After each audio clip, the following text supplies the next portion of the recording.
Welcome to the Motor City Mama Show. I'm your host, Kara, and today we're bringing you a powerful and deeply personal conversation with someone whose courage is reshaping how we talk about domestic abuse. Nicole Beverly is a survivor of extreme domestic violence, a fierce advocate, and the founder of a support network for others facing similar battles. Her story is not just one of survival, it's one of strength, advocacy, and transformation. Welcome to the show, Nicole. Thanks for having me. Thank you so much for coming in. So, tell me a little bit about your background and what led you to speak about your experience about domestic abuse. I am a clinical social worker by profession. I've been working with the Washtenaw Intermediate School District for the past 12 years, and I'm a behavior consultant for schools all over the county. A lot of the students that we work with are having behavioral issues, and what we found is a lot of it is directly related to trauma. And your story is unique. You just had your story is in the movies now, and you've written a book. So tell me a little bit about your history with domestic abuse itself. I am a survivor of domestic violence, stalking, and multiple attempts by my ex-husband to hire inmates to kill me from several different correctional facilities in the state of Michigan. When I first left my abuser, it took me a long time to talk about the abuse and the fact that I had gone through it, but also the legal system let me down. For about 2.5 years, I was being actively stalked by my ex-husband, calling the police countless times, countless personal protection violations that resulted in hand slaps and warnings, until, finally I met a police officer in Washtenaw County who took me seriously and started really looking into what was actually happening and stepped up and started following through with what was happening with my ex-husband to protect myself and my children. Was that Officer Griffin by any chance? So his name in real life is Officer Paul Corey, and he was Officer Griffin in the movie, played by Marcus. Mm-hmm. Yes. And I told him I interviewed Marcus Woods and Tandrika last week, and we discussed that. And I told him, I said, "You're my hero in the movie, and the real officer is my hero. It should be anyone's hero. If you see domestic, you should speak out, whether you're a police officer or not. You should speak out. You should be a voice for that victim because maybe no one else is a voice for them." Yeah, and he, unfortunately, so many of the times I called 911, I got disrespect from officers. Like, there's no other way to put it. Why am I calling? What did I do? I was actually asked that by an officer. Like, well, what did you do? Also, even though like having evidence of video and voice recordings, was told it wasn't a serious enough situation for them to do anything. And after a while, in the beginning, I stopped calling the police, even though I had a personal protection order, because nothing was happening. And that's reflected in the movie, where they show me going to the police station and being told to yet again, document, and just the frustration that I was feeling of no one ever helping me. And so I'm so thankful for Officer Corey for actually listening, and he now does trainings for both the military and police on how to handle domestic violence calls, and he uses my episode of Inside Evil with Chris Como to illustrate how easily things can be missed. And now he'll probably use the movie itself when he's doing those trainings. Right. Well, I mean, it's hard for anyone to see domestic violence because the abuse survivors, it's hard for them to open up to anybody because, like in your situation, no one wants to believe you. They don't want to listen. They don't know what to do. So what are some of the early red flags for someone to look for when you're choosing a partner? It's all beautiful and they're going to be on their best behavior, but over time, those red flags started to show up. So what were some of his? Yeah, so looking back now, knowing them, they were all there, and they were there pretty early on in my relationship, and they were pretty classic. So from the beginning, rushing into a relationship, which that is a really confusing one. Love bombing, only wanting to be in a relationship with you. They love you so much, which is confusing, especially for younger people. And I was 18 when I met my abuser, so I fell right into that. because it feels good and you Mhm. think that's what it should be. But the very quick rushing into a relationship is one. Put downs was another one that was pretty early on, but it was in the beginning. It was, oh, I'm just kidding. Mhm. But I call that planting seeds of doubt, To see how because you would react to to it, see see how if it would you would, react, and right. also like even though he was joking, it still made me wonder if he felt that Mhm. way about those things. And then it went from joking to actual put downs, like Mhm. you're stupid, no one cares what you think, no one cares about your opinion. Isolation from family and friends. My friends were a bad influence in college. He didn't think I should hang out with them. So there was that isolation piece for sure. And then the controlling behavior Mhm. of what I could do, what I could wear, who I could talk to was there fairly early on. And then anger. So I always tell people when you're dating someone, pay attention to how they treat other people, even when you're out in the community or out to dinner. If someone bumps into them, if the waiter gets their order wrong, are there extreme reactions of anger? Because Mhm. now, in hindsight, looking back, I saw those. Mhm. And there was always an explanation, an excuse for why those things happened. But looking back, they were probably almost all there within the first year of dating him. So when you first started, I mean, they're in love with you. They give you all this time and attention, and you're the best thing in the world. How soon after that ended did you actually feel his physical pain, that he actually laid a hand on you? Because sometimes it's within the first few years. Sometimes it takes 10, 15 Yeah. years before they show their true self. Yeah, so that's a great question that you asked that because in my situation in particular, it was a slow progression. Like the emotional abuse and verbal abuse was there pretty much from the beginning, but the physical abuse was a slower escalation. And it would start with maybe throwing something in my direction, but not making contact with me, or like a balled up fist, but not actually hitting me. I would say like the first instances of actual pushing, shoving was probably in year 2 or 3, um, followed by apologies and promises to change and it's never going to happen again. But then at the end of our relationship is when the physical violence really escalated to the punching, choking, kicking. And I do want to, when we're talking about choking or strangulation, that is the number one predictor for homicide for victims of domestic violence, is if your partner attempts to strangle you. And people are like, why aren't you saying choking? Choking is the act of something caught in your throat that you're Mm-hmm. choking on. Strangulation is when someone is putting their hands on your throat to strangle you. But that is the number one predictor. If that's happening in your relationship, you're at the highest risk for being killed by your abuser. So I just wanted to throw that fact in there so That's people scary. were aware of that Mm-hmm. fact to know. So, what was the point that you said, okay, I've had enough. I can't take this. Me and my boys don't deserve this. When was the day that you decided, I'm done? I can't do this anymore? So there was a day. It's actually I won't share too much about the movie, but it was depicted in the movie with the bird, Mm-hmm. the scene with the bird that happened in a similar fashion in real life. I attempted to flee the home with my children, and my ex dragged me back into the house by my hair, ordered my children upstairs, and proceeded to beat me. Took my keys, took my phone. I couldn't call for help. The next morning, he made me apologize to him for almost making him kill me. And I still didn't say anything because the next morning, instead of, I'm so sorry, I'm going to change, it was, if you tell anyone or if you leave me, I'm going to hunt you down like a dog. I'm going to shoot you. I will paralyze you. Any um, heinous threat that he could make, he made, and I believed him. And so it took me 4 months of being like paralyzed in fear. And there was one evening in particular, and I was going to work every day. I was picking the kids up from daycare. I was acting like Doing what you had to doing do. what I had to do to survive, putting on this front like I wasn't being terrorized at home every single day, like so many victims do.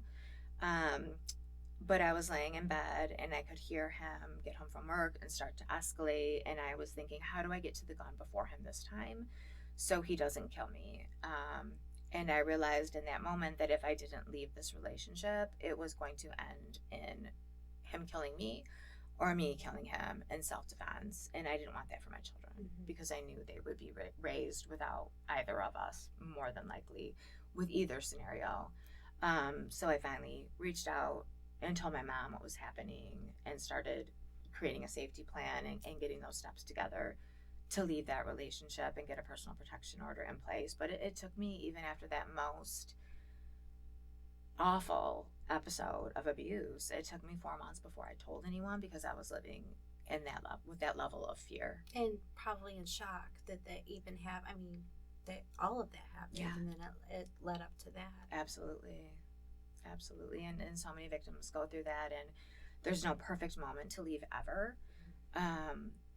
But once you're ready, you will know you're ready, and that's when it's time to make that move and get yourself out before you end up losing your life or your children become a statistic. Absolutely. So, what are some things that someone that's going through domestic abuse or domestic violence at home, what are some things that they can do to, I know, to reach out to find support groups, but what would you say as a survivor? What can they do? Yeah, so I think one of the most critical things you can do is create a safety plan for yourself, and if you have children, involve them in that safety plan.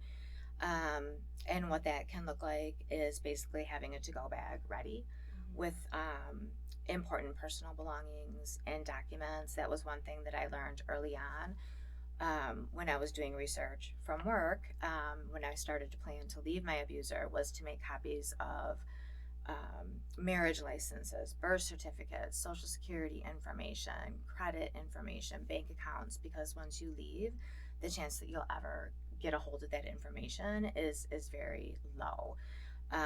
So having it in a spot where your abuser is not going to find it. Also, I recommend having a phone hidden somewhere that you can easily reach, because the first thing abusers do is they take your keys and your phone so that you can't reach out for help. I've had a lot of victims with safety plans actually hide keys as well, under rocks, under doormats, so that they have an extra set of their car keys so that they can get out without their abuser knowing. It's also critical to have a safe place identified, especially if you have children, where you're going to meet up, so that if the violence escalates and you are able to leave the house, that you know where you're meeting your children. Another thing is, if you cannot leave the house, some things to do are to get into a room that you can lock the door and that hopefully has window access that you can actually leave. It's important, as crazy as this sounds, but not to have on necklaces or scarves, because those are things that can be used to choke and strangle you by your abuser. So in the safety planning process, I learned not to wear any of those things before I left my abuser, because they can be used to kill you, essentially. That's scary to even think about. So what, you could have just been a statistic. You could have just been an abuse survivor and gone on with your life and never done anything like this. So what made you go from being a survivor to an advocate? What was that decision like? Yeah, I think for me, the decision was made when I saw how many victims were not being heard. They were not being listened to. When I see that the shelter is constantly full, there's no place for victims to go in our state, there's no relocation funding, I realized that a lot of victims cannot speak up. And when it got to the point where my ex was finally incarcerated, I was able to do that because I felt safer knowing he was behind bars. That was before he started trying to hire people to kill me. But knowing so many victims cannot use their voice, I almost felt an obligation and responsibility to become the voice for people who aren't able to do that themselves. And it's very brave for you to do something like that, because he gets out in a couple years, and what is that thought process for you? You're doing this now, but in a few years you're going to have to go into hiding because he's coming out. So what is that thought process for you, having to go through all that? I'm angry. about it. I don't think it's fair that victims are the ones to have to change their identities, to lose everything they've built, if they change their social security number, lose their education, um, lose their jobs, their resume, their social security, or choose to leave the country, because those are basically what options are given to victims in severe cases like this. Also, people would often say to me, well, why don't you just go into witness relocation? Well, that's not a thing for victims of domestic violence. That's a thing for people in federal cases like mob cases or financial fraud cases. It's not a reality for victims of domestic violence. In fact, you're lucky if you live in a state where you get $1,000 to relocate. Otherwise, you're on your own. So you need to rely on family and friends and the community to help out. And so when you first came out as an advocate and you were wanting the police to help out and any kind of services, where would you find, other than reaching out to the police officers and the legal system, it's not really on the side of victims so much, where would you reach out as far as like a support group? What would be the first place that you reached out to? So I was able to find some amazing support groups through social media, Facebook in particular. I actually connected with other victims, some that you may have met at the premiere, across the country, who have now become actually very good close friends of mine. But having that opportunity to get online when I could get online safely and connect with other survivors and victims who are going through the same thing as you for the first time it's empowering, but it's like you finally feel like this burden lifted, like there's other people who are going through this. There are people who get me, because for a long time I felt like no one else understood what I was going through. So having that understanding from a peer group was incredibly powerful, and still having that is, we get each other through, right? Because a lot of this stuff never stops or goes away. And I know Facebook groups, things like that, you can post anonymously. Yes. So thank goodness for that feature. Absolutely. Because there's a lot of people, I'm sure, they don't want their name out there because they're afraid their spouse is going to see it, and then they're going to have to reap the repercussions. Yeah. I had a false identity on Facebook for a very long time. It was Nick Balaji. I can laugh about it now because it's so cheesy, but like that, so it sounded like it was a man. My profile picture was very gender neutral because I did, was trying to make sure that my abuser or his friends or family members didn't recognize me on Facebook. So tell me about the movie Finding Nicole, how that began. You wrote the book. How did that process start when you found out it was going to be turned into a movie? Yeah, so I'm going to take just a step back to why I wrote the book, if that's okay. I was doing a lot of legislative work, or trying to do a lot of legislative work in the state of Michigan, and felt like we kept running against brick wall after brick wall after brick wall. We finally did get the address confidentiality bill passed, which protects victims' identity when they're moving. That took 7 years, and I testified in front of Senate 3 times before that bill passed.